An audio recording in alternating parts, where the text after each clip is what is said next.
ఈ అండపిండ బ్రహ్మాండమే నేను అనుకుంటే, ఈ అనిత్యమే నేను అని నేను భావిస్తే, నేను ఆ యొక్క అసత్యంలో జీవిస్తున్నాను అన్నమాట.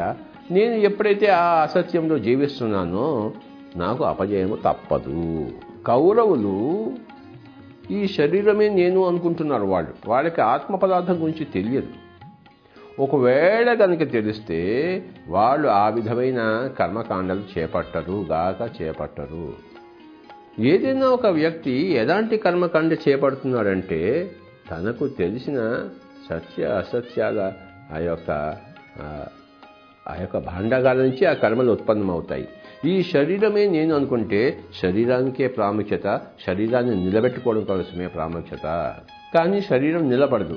అందుకే రకరకాలుగా మనం ఆ శరీరానికి ప్రాముఖ్యతనిస్తూ శరీరాన్ని నిలబెట్టుకోవడానికి ప్రయత్నాలు చేస్తూ, ఈ శరీరమే నేను అనుకున్న దాన్ని, అంటే ఈ యొక్క అనిత్యమైన వస్తువే నేను అనుకుంటే, అంటే నువ్వు అసత్యమైన వస్తువుతో తాదాత్మ్యం చెంది ఉన్నావు అనమాట.